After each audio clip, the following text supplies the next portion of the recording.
What's all on that Mediterranean veggie sandwich? Oh, is that what I got last time? No cheese on it. No cheese? Yeah. Alright. You want to drink a bit? I just want some water. Alright. And then apple chips or baguette? What's the last one you said? Baguette. It's like a loaf, like a tiny loaf of bread. Apple. Do you chipotle chicken avocado? Mine. Yeah. Thank you. And then the Mediterranean. Thank you. Can we get you guys anything else? No, I think we're good. All right. You want water? Do you have a cup for water?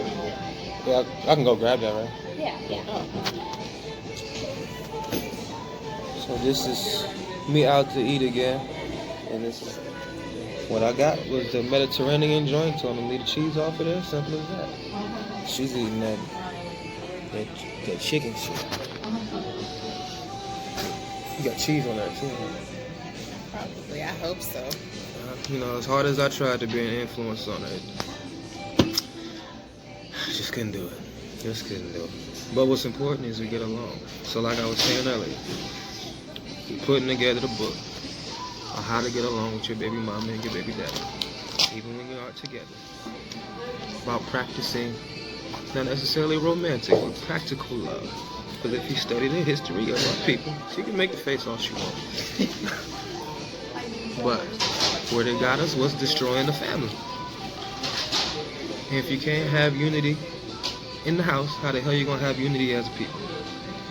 So this is one of the most important things you could possibly learn, especially if you call yourself being for black people, but it's not just limited to us, it's period.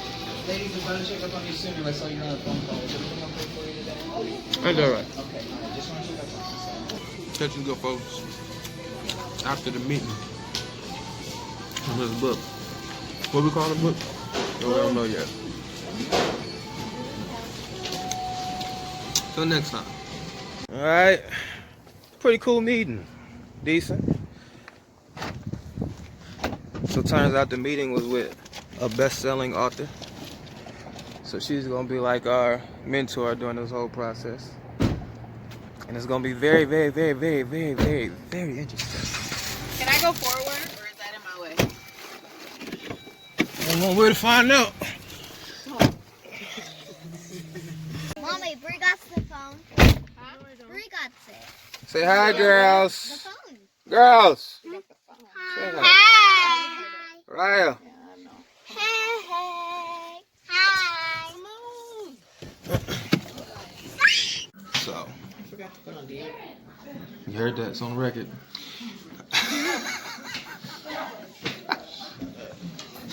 So we about to do. So we figure we're gonna do the book like interview style. We're thinking. Actually, we was talking about stocks, stocks, bonds. That would be plenty for what I can kind of start off in the market or start off with. What's the question exactly? I guess the question is, I mean, I just trying to see where should I start? Where should I start off with to growing my generational wealth, growing wealth? I always say stocks because it's business. Business. If you look up anybody who ever got rich or attained a generational wealth, it was always a business. Either they started one or they invested in one. Then what stocks? And what stocks? Well, that's where it can get a little more tricky. But generally speaking, it's a metric called free cash flow. You got to do a little bit of homework, but not a lot. So basically, when you look at these things, you don't need to be a super accountant and all that. It's just one thing you want to look for is called free cash flow. This is what determines if the company makes money or not. It's not sales. It's not net income, which is what most people will say. It's free cash flow. That's the bottom line out there. Everything is handled. So if I'm pulling a company off the top of my mind, PayPal, Microsoft, these companies have positive free cash flow. So whenever you think of a company that you may be interested in, like, I think this may be a good business. Some people will just stop right there and then go buy some because Peter Lynch made it popular to buy what you're familiar with.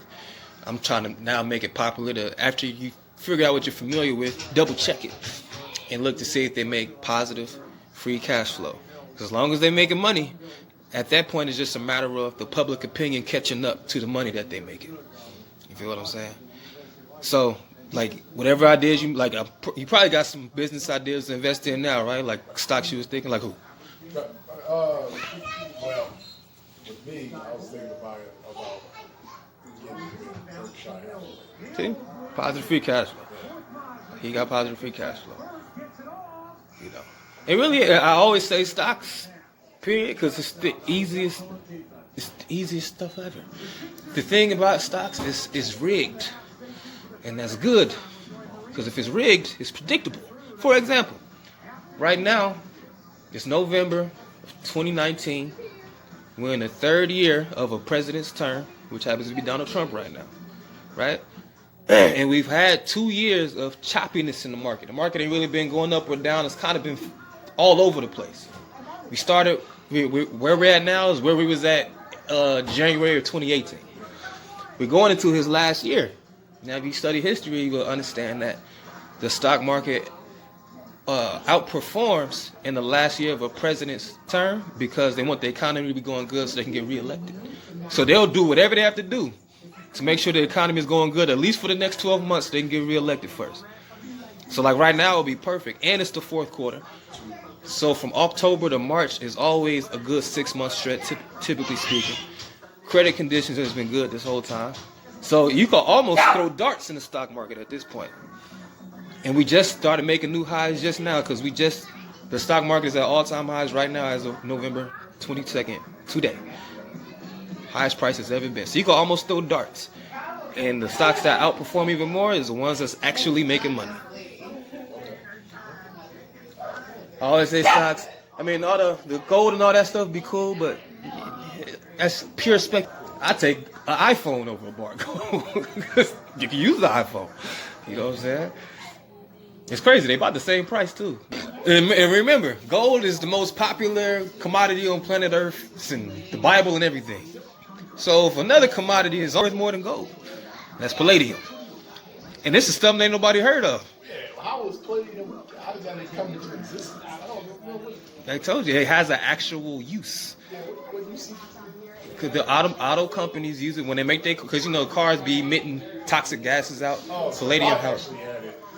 It wouldn't be. Yeah, if you had, it wouldn't have nothing for you. But I'm just saying, because people just buy gold just because they think it's worth something, and there's no other demand for it outside of pure speculation. Auto companies, they're gonna buy it because they actually have a use for it. So there's always that floor.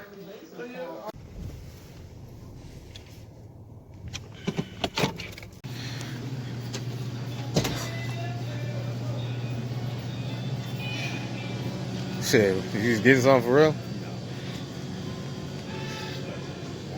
And so this stuff, shit I be talking about. But this is what we can do. We can get the nuts, though, for the snacks. But it's like, who want to spend that amount of money? They got like, so this is a track. I get some almonds, which would be cool. But the shit, $5, niggas in the zip code. Ain't spending $5 from a little bag like that. When as an alternative, even though that'd be more filling and all that, they got the other nuts for $6. Even my pistachio be fucking at $5. It's crazy. You can get it. Oh, let me show y'all this. Let me show y'all this. See these pistachios, this little ass bag? $4.59, $5. You go up to the better zip codes and you'll get a bag. Like, let's see, I don't know the ounces, but it's like damn near, it's like 8 times as much in the bag. Fuck it. It's like 8 times as much in the bag for like a couple more dollars. You feel what I'm saying? It's just snacks in the hood that could nourish them. But meanwhile, where we at? Look, you can get this though. And this big ass bag is $3. See this shit we talking about.